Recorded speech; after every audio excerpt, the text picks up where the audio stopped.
You know, the number one mistake I see a lot of people making with their diet is that they're actually choosing a diet plan or they're choosing a workout plan. And I'm coming to you from my agenda for one reason only. I was listening to this podcast on the way home, and the highlight was on this new book called The Nutrition Bible, I think, or Nutrition Guide. I'm gonna have to look that up. I'll put the link in the notes. Anyway, it's something that this our society has needed for so long. I'm so excited about it. I'm actually, once I'm done here, I want to go check it out, see if I can get it on Amazon. Um, but I couldn't get it out of my head as I was working out. So I know I don't normally come to you straight from a workout, but here we are. And one thing that they really harp on with this book is that diet and your nutrition is very unique to you.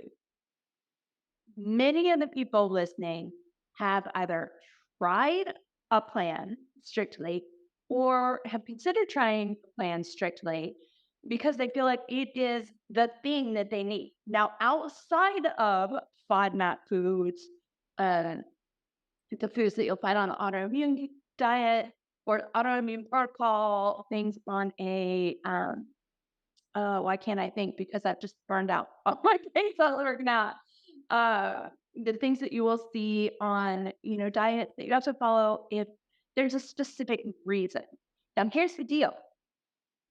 All those are lists of food that you either need to make sure you include or you avoid high BTMAP. It doesn't mean that if you're going to go for candida, that's what I was thinking of.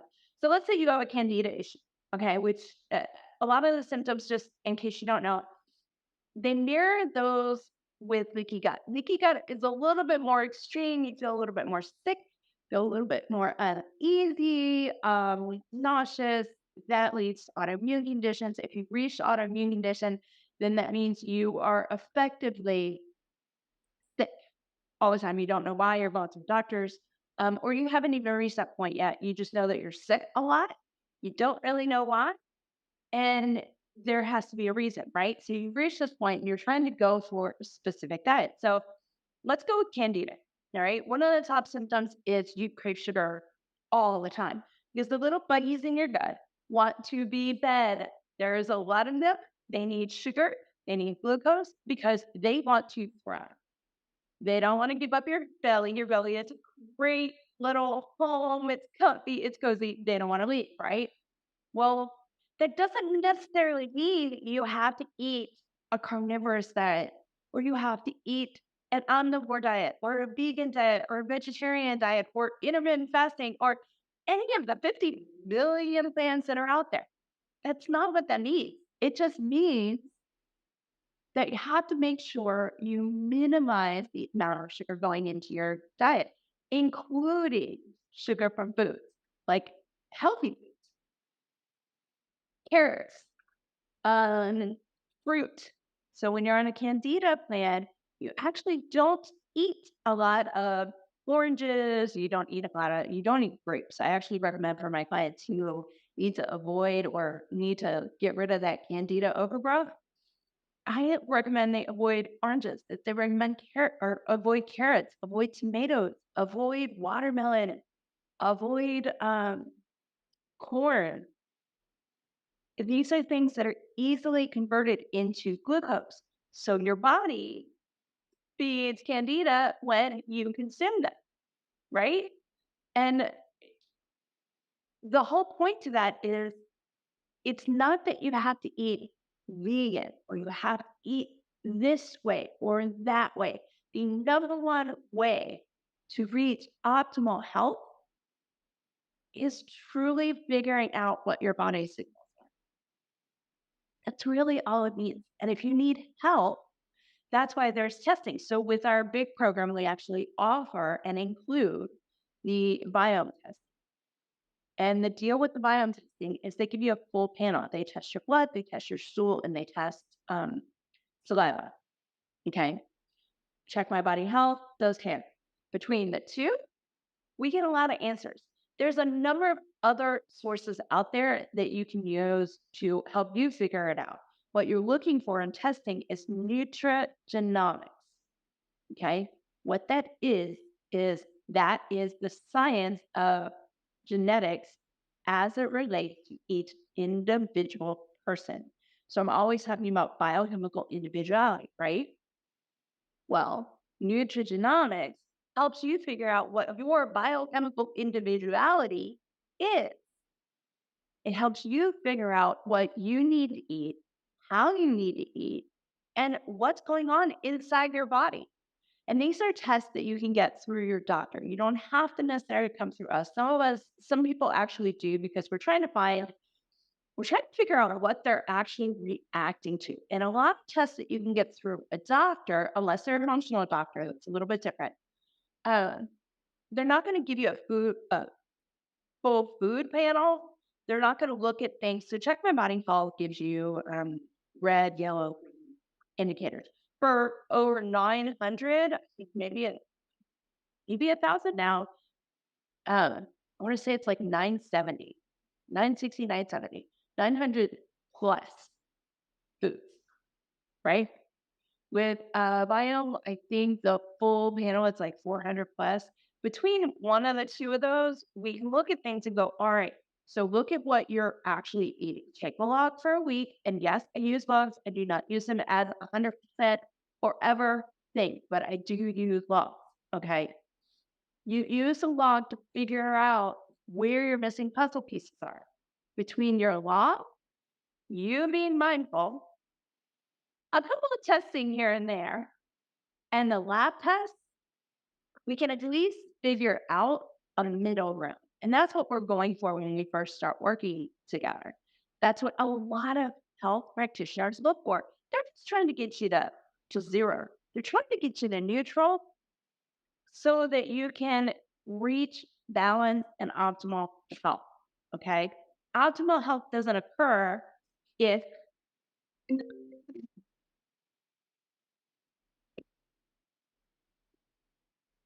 optimal health doesn't occur if you are not starting at zero. You can, but you got to pass zero to get to optimal health. You have to. So if we can just get you to balance, whatever that means in your current state, in your current life, then we can take that to the next level. I'm still in my own healing journey. I put my body through basically through hell for years. And I ended up with two beautiful, wonderful miracles. We've finally gotten some sort of semblance of balance within my hormones over the last couple of months. And now I'm seeing the results that I wanted to see 2 years ago. Sometimes the journey is alone. It's frustrating. It is annoying. But if you are diligent, you can do it. If you're struggling, here's the thing. I have not struggled with anything more than I have weight from fertility and from having the boys, pregnancy, twin pregnancy, and postpartum with the boys that has to go. Can't do that. Um, and a lot of it's bloating and swelling. And it seems like every time I turn around, I'm having a sensitivity to another food. Well, it turns out there's hormone imbalance.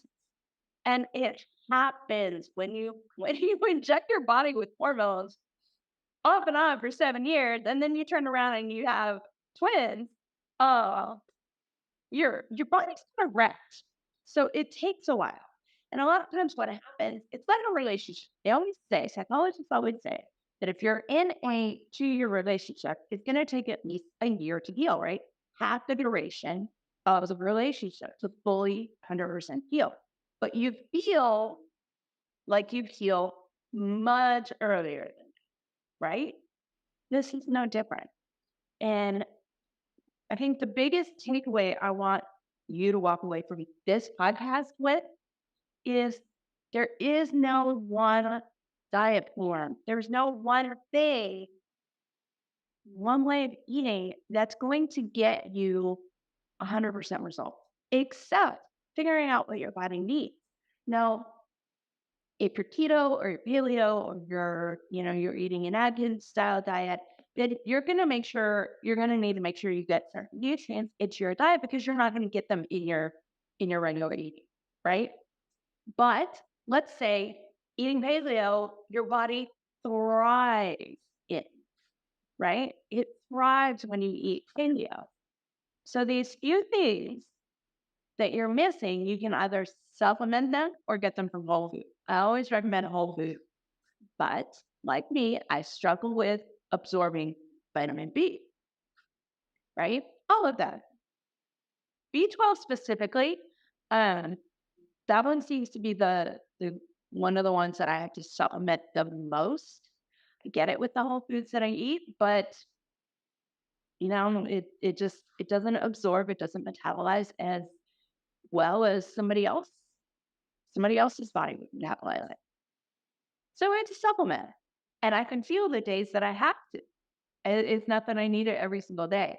Um, and when you eat a certain way, like when you eat vegan, you have to supplement with certain things. Some people are, they're low in vitamin B, they're low in magnesium, which is kind of crazy because you're eating all vegetables, they're full of magnesium, right?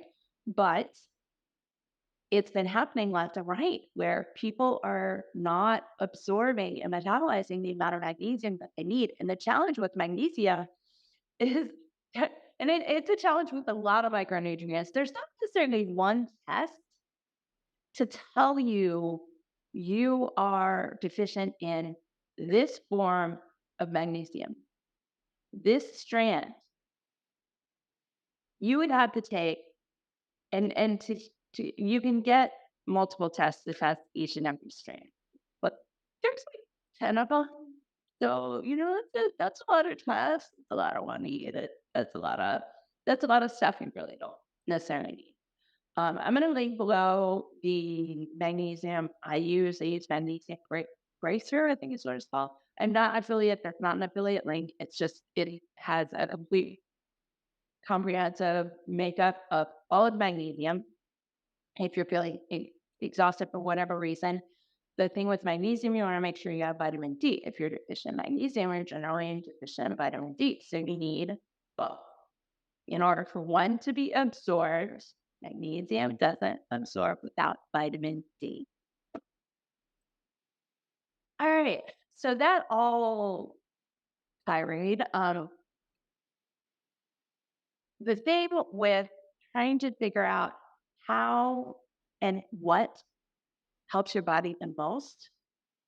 I don't want to say it's necessarily trial and error. Like I said, you can do a lot of nutrigenomics, you can do some testing outside of that, and really figure out the things that your body is deficient in. That helps you really give you a starting foothold on identifying what path you should take in this phase of life. Please keep in mind that each phase of our life dictates that we need to eat slightly differently. We need to make adjustments based on where we're living, what our lifestyle is, what's happening in our bodies. Right now, I'm at the age where perimenopause is a thing. Plus, I just had twins 3.5 years ago. So I don't know how to work on crap rolling around in this body. And on top of that, the biggest challenge to my diet right now is time. I noticed over time that as the boys get into this toddler phase and want to do everything for themselves, it is a challenge in a much different way.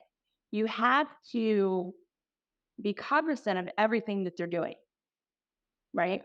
Drew started biting Keegan randomly and hard bites, you guys, hard bites.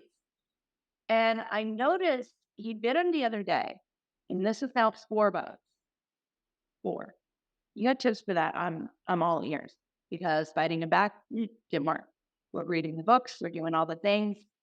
Uh, so any suggestions, let me know. But I noticed that what happens is Drew looks around for us. And I don't know that he necessarily understands why he's biting. You just know it's body. So in this stage of life, here's why this is a challenge. Because I have to constantly be vigilant and be aware, pay attention to them.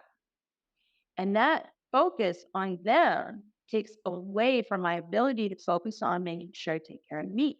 So they're at daycare and preschool until about 3:30, 4 o'clock. Can you get where I'm going with this?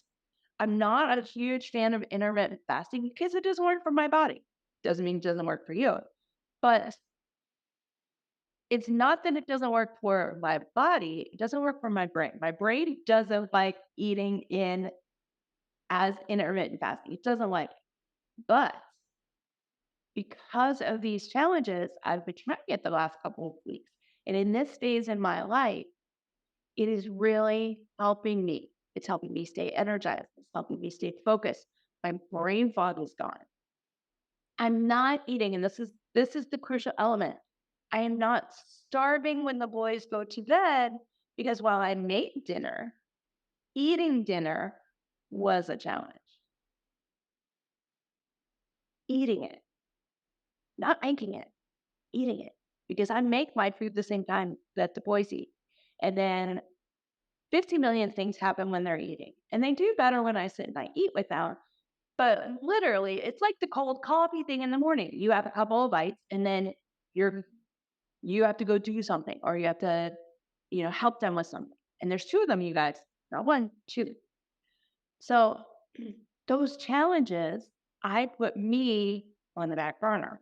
Well, a way that I've learned over the last couple of weeks to put me in the front is I do it all while they're at school. I'm still running my own business. I'm still there for clients. I still have the wherewithal. I have the space. I have the bucket to hold my clients, to support them, and to service them in a way that meets their needs while also making sure I get mine.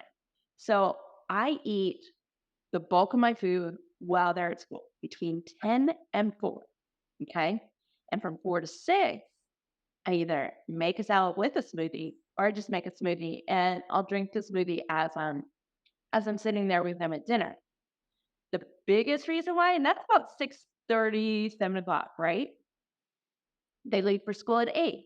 That gives me from 8 to 10, take a shower, make food, work out, journal, do my mindset and my emotional stability. I did not do any of that yesterday. And by 2 o'clock, I was a wreck. I was a complete wreck. And it's making me tear up because those are things I put into place for my mental well being the first year because I didn't have postpartum depression. I had postpartum anxiety. I've never had anxiety before in my life, guys. Like I've had really stressful times, but I not had anxiety that I could not control. Um, and that's what I notice on the days that I don't take that time for me, I have that anxiety. So for me right now, diet wise, what works is my usual plant based because plant based for me, 80% plant based, it's the thing for me. It's the thing for a lot of my clients. But not everybody. Not everybody. The joy of the things that I do, the joy of the programs that I've created with the help of all the clients and the beta testers over the last 3 or 4 years is that they're designed to help you start listening to your body's signals, which is the point of any health transformation is you want to make sure you listen to your body's signals and learning to do so involves learning about the human body. You do not need to go and get a degree like I did. We put it all out there for you. It is step by step by step, and it's within the Personal Health Mastery series. Okay, it's in the reset, it's in the restore, it's in the rejuvenation. You might only need the reset. You might only need the restore. Most people need reset, restore, rejuvenation, which is why we package them together. Uh, you can get them all a la carte too. It's cool. The whole everything we have done, everything we've put together, even things that we're working on for January. One of the missions I have for January is I want to start physical training again. I want to start training you guys again. But I have to get to a healthy place myself where I feel worthy of teaching those classes. So we're getting it as part of, finding that balance of my hormones as part of where we are. But the purpose of all of it was to help you to figure out what's best for you. For me, right now, that 80% plant-based and intermittent fasting, I'm eating between 10 and 6, 7, give or take, but usually it's between 10 and 6. And it's working well for me right now. I still wake up and have these thoughts like, oh, I need to eat. But trying to get them ready, trying to get them out the door to go to school, it's not that easy. I can't eat and do that. I mean, I probably could, but it creates more stress for me than I think is necessary for my morning. So I used a principle that I know is out there. I use a principle I know that works for many people. Um, and in this phase of life, this is what I'm doing. If you ask me what my diet of choice is, I always say flexitarian. Mostly because as a society, we put way too much emphasis on you have to eat like this brand new best-selling book that just came out. There are thousands upon thousands of best-selling diet and nutrition books out there. There are billions of people in this world. We are not the same. We have fingerprints that give us unique identifiers. Our DNA is a unique identifier. My DNA and my fingerprints, they're not like yours. You are as unique an individual as I am. And your diet and your health practices should be equally as unique. I'm going to end this actually on that because that's a really cool statement. Create something that is unique to you. Okay.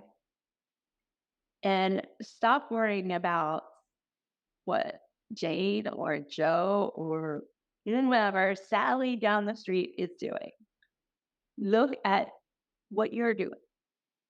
Look at the things that are working well, the positives. And if you need help with that, if you're not able to see them, have a log, put it in your phone, put it on stickies. Don't care.